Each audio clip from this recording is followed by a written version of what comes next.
오늘 증거할 성경 말씀은 로마서 13장 8절에서 14절 말씀입니다. 제가 주보에 기록했죠? 보면서 함께 눈으로 따라 읽으시기 바랍니다.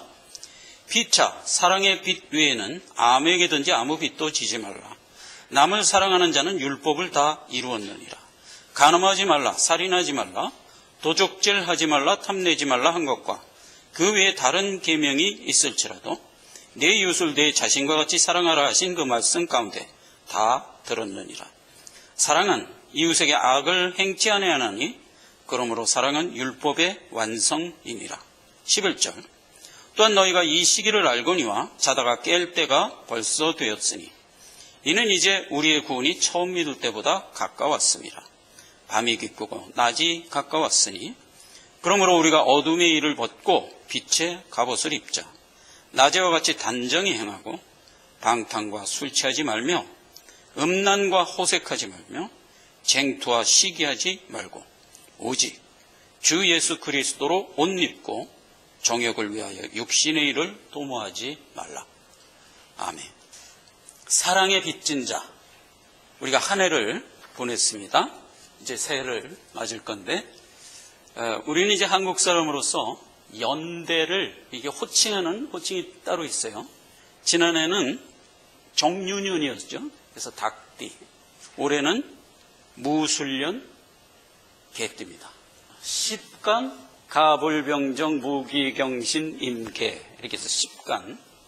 그 다음에 12지 자축인묘 진사오미 신유 수레. 갑 하나를 갖고 12지를 묶어요. 그럼 12년이 흐르죠. 그렇게 해서 10번을 하면 몇 년이 되겠어요? 120년. 그래서 120년 주기로 각 연도의 이름이 틀려요. 그래서 이제 우리나라 역사를 보면 연대를 그 이름으로 둬요. 임진왜란, 병자호란, 갑신정변 이런 식으로 이모군란. 그래서 이제 우리는 상식적으로 한국 사람들은 연대를 그렇게 호칭했다 하는 것을 또 이렇게 외둘 필요가 있어요. 새해는 무술년. 이거를 이제 점치는 사람들이 이걸 또 이용하죠. 그래서 이제 우리가 이걸 좀 부정적으로 생각하는데 꼭 그렇게만 생각하지 마시고 이거는 이제 조상들이 연호를 매기는 방법으로 썼던 거예요.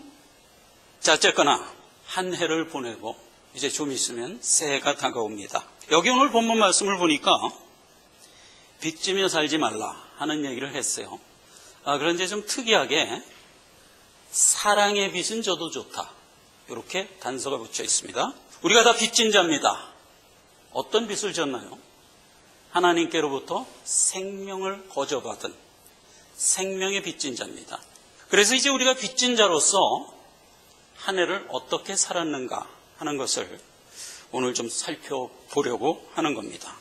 피차 사랑의 빚 외에는 아무에게도 아무 빚도 지지 마라. 남을 사랑하는 것은 율법을 다 이루었느니라 그랬어요. 율법은 어떻게 돼 있죠? 살인하지 마라, 간음하지 마라 하면서 여러 율법이 있는데 그 율법을 총칭해서 둘로 묶으면 대표적으로 뭐라고요?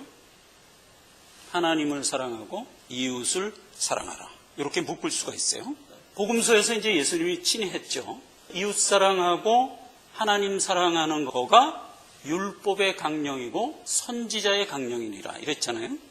그러니까 율법은 뭐예요? 하나님이 그렇게 살아라 하고 우리에게 명한 거죠. 명을 따라서 율법을 지키면서 사는데 그 내용을 들어가 보면 뭐라? 사랑. 그래서 이제 하나님 사랑하고 이웃 사랑하는 걸 묶어서 율법 이렇게 됐던 거예요. 빚지지 말라 그랬어요. 근데 우리는 기본적으로 하나님으로부터 생명의 빚을 진 자들이에요. 근데 생명을 하나님이 주시고 우리에게 뭘 명해요? 율법을 행하며 살아라. 바꿔 얘기하면 뭐예요? 사랑하며 살아라. 이렇게 명했던 거잖아요. 무릇 사람이 빚을 지면 갚아야 돼요. 만약에 세상적으로 물질적인 빚을 졌는데 안 갚으면 어떻게 되죠? 범죄자가 되는 거예요. 그런데 우리는 사랑, 생명의 빚진 자가 됐는데 그 빚은 은혜라. 그래서 세상 빚은 안 갚으면 범죄가 되지만 하나님께로부터 받은 그 빚은 우리에게 은혜예요. 하나님은 내가 내게 생명 줬으니까 갚아라 이렇게 하는 게 아니라 생명을 줬으니까 산자로서 살아라 이렇게 얘기하는 거예요. 산자로서 살아라. 그게 사랑하며 사는 거예요. 사랑하며 사는 거. 여기서 이제 한 가지만 더 정돈해야 됩니다. 요거 정돈이 안 되면 또 우리의 신앙이 잘못 갈 수가 있어요. 사랑하며 산다는 게 뭘까 하는 거예요. 하나님이 우리에게 생명 준 것은 가장 큰 걸 준 거거든요. 어느 정도로? 천하와도 바꿀 수 없을 정도로 그렇게 큰 걸 줬어요. 그래서 우리는 사실상 받은 생명에 대한 값을 지불할 방법이 없어요.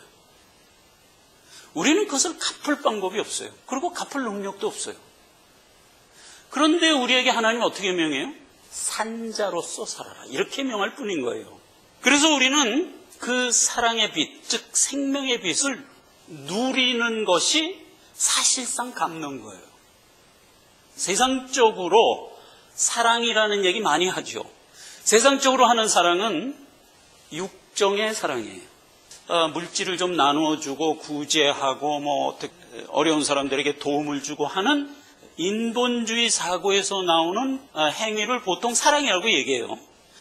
성경에서 얘기하는 사랑은 가장 큰 것을 받았으니 그 가장 큰 것을 어찌하든 너도 받았으면 좋겠다 하는 태도로 그들에게 가서 접근하는 나의 삶. 이게 사랑이에요. 빚을 준다 하는 것은 세상적으로 빚쟁이라고 그러죠. 성경에서도 하나님을 채주라고 그래요. 잠언 22장 7절에 보면 부자는 가난한 자를 주관하고 빚진 자는 채주의 종이 되느니라. 그래서 채주, 즉 하나님과 하나님께로부터 생명의 선물을 받은 우리의 관계가 어떤 관계라? 주인과 종의 관계예요.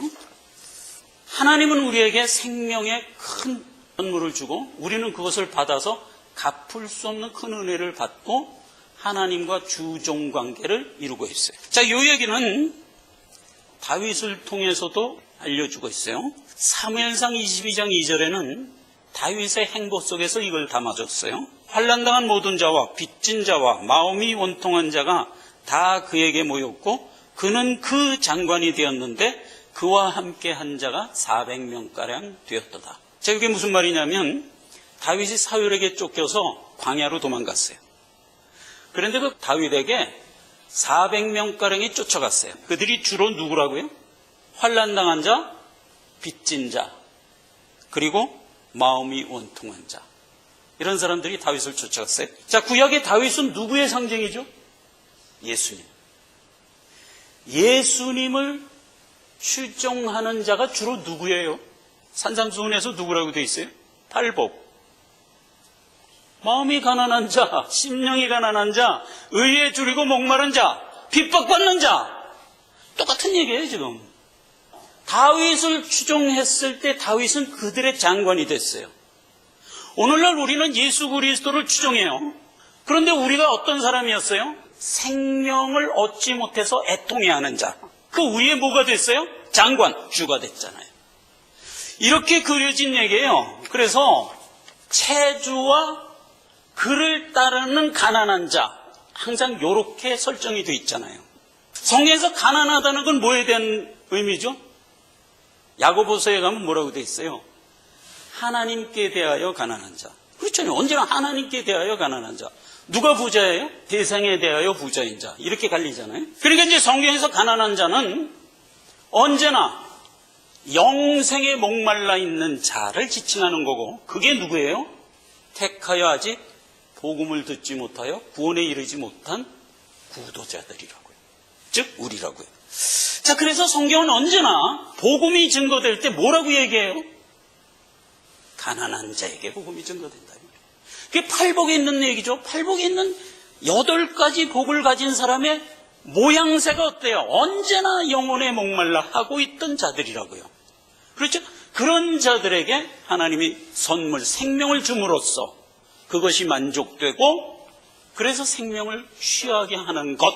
이게 뭐예요? 하나님이 베푼 구원의 모습이란 말이죠. 자, 그렇게 된 얘기에서 빛이라는 말이 나오는 겁니다. 그래서 우리는 다 하나님께로부터 생명을 받아 큰 은혜를 입어 갚을 수 없는 빚을 진 자들이다. 빚을 갚아라 하는 것은 하나님은 그렇게 명하지는 않지만 사실상 우리에게 뭘 요구해요? 산자로서 살아라 하는 거니까 빚을 갚아라 하는 얘기와 반부래요. 그래서 이제 상황을 들어가 보면 예수님이 이것을 어떤 비유를 통해서 교훈했는데 그 교훈을 들어가 보면 아주 현명하게 우리가 어떻게 사는 것이 그 갚을 수 없는 빚을 갚으며 사는 것이다 라는 답이 나와요. 누가복음 7장 41절. 마리아라는 어떤 은혜 받은 여자가 예수님께 와서 도유하는 사건이 나오죠. 성경에서 도유하는 사건은 두 번 나온 거 여러분 아시죠? 예. 고난주간 바로 하루 전날 나사로의 누이가 예수님께 와서 도유했던 사건. 근데 그 훨씬 전에 유대 사역 때 어떤 마리아라는 그 사람도 이름이 마리아였어요. 비싼 향유옥합을 갖고 도유를 했던 그 사건이 있었죠. 우리에게 주고자 하는 교훈의 주제가 틀려요. 이 먼저 있던 마리아 주제 사건은 사랑의 빚진 자가 어떻게 사는 것이 바른 삶이냐를 교훈하기 위하여. 그 다음에 나중에 나사로의 누이가 도유한 사건은 나의 십자가 대속을 장사하러 온 거예요. 그렇게 이제 틀린 건데 지금 여기서는 사랑의 빚진 자가 어떻게 사는 것이 바른 삶인가를 교훈하기 위해서요. 자 보자고요. 41절 제가 한 구절 읽겠습니다. 가라사대 빚 주는 사람에게 빚진 자가 둘이 있어 하나는 500데나리온을 줬고 하나는 50데나리온을 줬는데 갚을 것이 없으므로 둘 다 탕감하여 줬으니 둘 중에 누가 더 사랑하였느냐.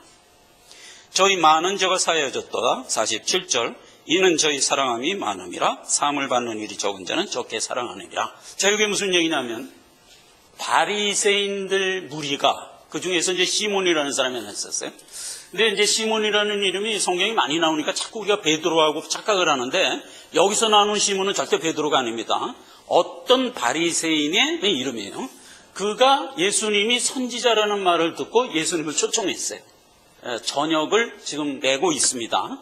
바리새인 집에 가서 이제 저녁을 잡수시고 있는데 어떤 여자가 비싼 향유옥합을 하나 갖고 와서 그 저녁 잡수시는 예수께 기름을 발라서 섬기는 일을 했어요. 그랬더니 바리새인들이 무슨 생각을 했냐면 선지자인 줄 알고 접대를 하려고 그러는데 가만 보니까 선지자가 아닌갑다. 왜냐하면 지금 예수님께 와서 기름을 발라주는 저 여자는 그 동네 사람들이 누구나 다 아는 죄인이었어요. 무슨 죄를 졌는지는 모르겠어요. 근데 어쨌거나 그 동네 사람들이 다 죄인인 줄 아는 그런 여자였어요. 그런데 그 여자가 와서 예수님께 서브를 하는데 예수님은 그 여자가 죄인인지 아닌지도 모른 채 그 섬김을 다 받고 있는 거예요. 그러니까 이제 바리새인들이 생각할 때 저 사람이 만약 선지자라면 자기한테 기름을 발라 서브하고 있는 여자가 죄인인 걸 알았을 텐데 아무런 제지함도 없이 그 섬김을 다 받는 걸 보니까 아마도 선지자가 아닌가 보다. 우리가 선지자인 줄 알고 대접하려고 그러는 건데 우리가 실수한 것 같은데 이런 마음을 먹었다는 거예요. 그랬더니 이제 예수님이 그 마음을 아시고 시몬에게 묻습니다. 자기를 초청한 바리새인 시몬에게 묻습니다. 어떤 사람이 500데나리온을 줬고 어떤 사람은 50데나리온을 줬다. 가치로 얼마 정도 되죠? 500데나리온이면 5만 달러쯤 됩니다. 50데나리온이면 한 5천 달러쯤 됩니다. 그런데 주인이 둘 다 탕감해 줬어. 너 5만 달러 없는 거로 칠 테니까 가서 편히 살아. 너 5천 지어줄 테니까 가서 편히 살아. 이랬다는 얘기예요. 자, 그러면 누가 더 큰 은혜를 받았냐? 이렇게 물었어요. 그냥 너무나 상식적인 얘기죠. 아, 그거야 5만 달러 탕감받은 사람이 더 많은 은혜를 받았네요. 그렇지? 그러고 이제 답을 주는 겁니다. 자, 봐라. 많이 은혜를 받은 자는 무릇 많이 감사하는 법이다. 이 얘기예요. 이거는 지극히 상식이에요. 많이 은혜를 받은 자가 많이 사랑을 하게 돼 있어요. 지금 이 여자는 자기 죄를 구원받았어요. 예수님한테. 어떤 계기로 구원받았는지 모르지만 예수님이 그 여자에게 구원을 베풀었어요. 그래서 이 여자가 너무 감사해서 예수님께 지금 이렇게 지극정성의 섬김을 베풀고 있는 거예요. 그래서 이 여자를 보고 예수님이 얘기하는 겁니다. 이 여자를 봐라. 나에게 얼마나 많은 은혜를 받았는지 나를 이렇게 많이 사랑하는 것이다. 이런 관계로 설명을 하는 겁니다. 많이 사랑을 받은 자가 많이 사랑한다라는 구원의 대원칙을 여기서 설정해 주는데 척극에 안 와닿아요, 우리에게. 그래서 하나님이 비유 하나를 별도로 얘기해 줍니다. 그 비유가 마태복음 18장 비유인데 1만 달란트 비유예요. 그것도 보면 이렇게 돼 있어요. 어떤 사람이 1만 달란트 빚을 졌는데 탕감을 해줬어. 야, 너 그 빚 갚을 수 없지? 내가 탕감해 줄게. 가서 자식들하고 잘 살아. 그렇게 해서 탕감해 줬어요. 그러니까 이 사람이 아이고 주인님 고맙습니다. 그러고 그 1만 달란트를 탕감받고 대문 밖을 쭉 나섰는데 딱 마주친 사람이 누구야? 자기한테 100데나리온 얻어가고 요리피하고 조리피하면서 안 갚던 사람을 만난 거야. 목을 딱 잡은 거야. 이놈, 너 100데나리온 안 갚고 요리피하고 조리. 내 너를 찾으려고 얼마나 잘 만났다. 목을 딱 잡아 끌고 갔어요. 근데 그걸 누가 봤냐? 1만 달란트 탕감할 때 함께 있었던 동료가 그걸 봤어. 그래갖고 쪼르르 들어가서 주인한테 일렀어. 그 1만 달란트 탕감받은 사람이요, 나가다가 자기한테 100데나리온 진 사람 만나가지고 목 쥐고선 절로 갔는데 이랬어요. 그러니까 주인이 그래? 도로 불러와. 그래서 도로 불러왔어. 도로 갚어. 이렇게 됐다는 얘기예요. 여러분 1만 달란트가 얼마나 큰 돈인지 아세요? 한 달란트는 금 34kg예요. 그럼 1만 달란트면 무려 금 340톤이에요. 그럼 요즘같이 10조예요. 10조. 그 당시에 이스라엘이 로마의 세금으로 징수당한 총량이 600달란트였어요. 그러니까 1만 달란트는 상상을 초월하는 돈이에요. 근데 왜 하나님이 예화 속에서 이렇게 큰 금액을 예시로 줬냐 하면 간단한 얘기예요. 너희가 받은 생명의 은혜는 갚을 수 없는 거야. 이 얘기를 해주는 거예요, 지금. 인간의 능력으로는 도저히 갚을 수 없는 거야. 그러면 너희는 마땅히 어떻게 살아야 되냐? 내가 이렇게 큰 은혜를 받았으니 나도 베풀며 살리라 라는 마음으로 살았어야지. 이거 교훈한 거잖아요. 그렇죠. 이거 교훈한 거예요. 이 교훈을 잘못 오해하면 이렇게 갈 수가 있어요. 너네가 구원해 줬는데 믿는 자의 행보를 살지 않으면 구원 취소야. 이렇게 가는 수가 있어요. 이거 아니에요. 그러라고 이 교훈 준 게 절대 아니에요. 하나님의 구원은 하나님이 시작한 일이니까 하나님이 끝내요. 그건 언제나 하나님이 완성하고야 말아요. 그런데 왜 이렇게 비유를 줬냐? 이거는 말이 안 되지. 우리한테 되묻는 거예요. 너 영생을 선물로 받고 신자답게 살지 않는다는 게 말이 안 되지. 이렇게 되묻는 거예요. 그럼 우리가 말이 안 되죠. 그렇지? 알았으면 가서 바로 살도록 해라. 이렇게 교훈한 거예요. 근데 그 교훈의 무게가 어마어마하게 크게 우리에게 준 거죠. 그렇죠? 그 얘기란 말이에요. 자, 그래서 하나님은 우리에게 갚을 수 없는 생명의 은혜를 주고 산자로서 마땅히 살 것을 요구하고 있어요. 그래서 우리는 마땅히 사랑을 베풀며 살아야 돼요. 그게 뭐지요? 내가 받은 생명 너도 받았으면 좋겠다 하면서 그를 대우하며 살아가는 것, 이게 사랑하며 사는 거예요. 자꾸 이거를 인본주의식으로 구제하자, 착한 일 하자, 인간답게 살자 쪽으로 가면 안 돼요. 그거는 지극히 상식적인 얘기예요. 그렇죠? 우리 믿는 자가 상식적으로 그렇게 살면 되는 거지, 성경은 상식적인 것까지 교훈하는 그런 가벼운 책이 아니잖아요. 생명에 관한 책이잖아요. 그러니까 이제 생명에 대해서 사랑하며 살아라, 이 얘기라고요. 요한일서 3장 14절입니다. 우리가 형제를 사랑함으로 사망에서 옮겨 생명으로 들어간 줄을 알거니와 사랑치 아니하는 자는 사망에 거하느니라. 사랑이 생명과 사망의 구분점이에요. 우리가 모든 사람에게 너도 나처럼 영생받아 구원 얻었으면 좋겠다라고 생각하고 그에게 가서 모든 우리의 언행의 삶을 나타내는 것, 이게 사랑이에요. 이렇게 살아가는 심성이라면 그는 영생 얻은 자다 이거예요. 그러나 그게 아니고 다른 이유에서 물질적인 것 갖고 사랑을 표현하려고 하는 것은 그건 그냥 인본주의고 그것은 구원과 상관없는 일이에요. 다만 그러한 일은 우리 구원받은 자의 지극히 상식의 일부일 뿐인 거예요. 그렇죠? 우리는 상식적으로 그렇게 살아야 돼요. 그러나 그것이 구원의 조건은 아니다. 이걸 분명히 이해를 해야 돼요. 에스겔서입니다. 18장. 사람을 학대하지 아니하며 빚진 자의 저당물을 도로 주며 억탈하지 아니하며 줄인 자에게 식물을 주며 벗은 자에게 옷을 입히는 자가 의인이니 정령 살리라. 나 주 여호와의 말이니라. 율법에서 준 내용이죠. 옷을 입혀라, 줄인 자에게 먹여라, 가난한 자에게 구제하라 하는 얘기는 전부 무슨 얘기예요? 생명에 목말라 하는 자에게 영생의 복음을 증거하라, 이 얘기잖아요. 그가 의인이며 그가 구원받은 자니라 하나님의 말이니라, 이렇게 되는 거잖아요. 그리고 이어지는 얘기가 뭐예요?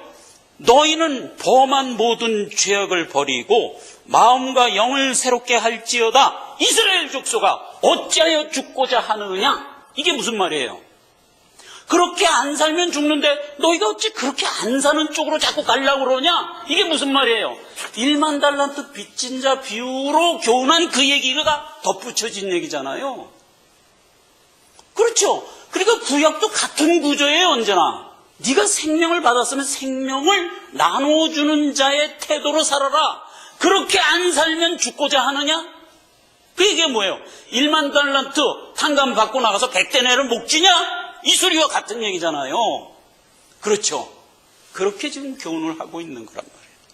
우리는 갚을 수 없는 생명의 빚을 진 자, 하나님은 우리에게 산자로서 살 것을 요구하며 그것이 곧 상환이다, 이렇게 얘기한 셈이에요.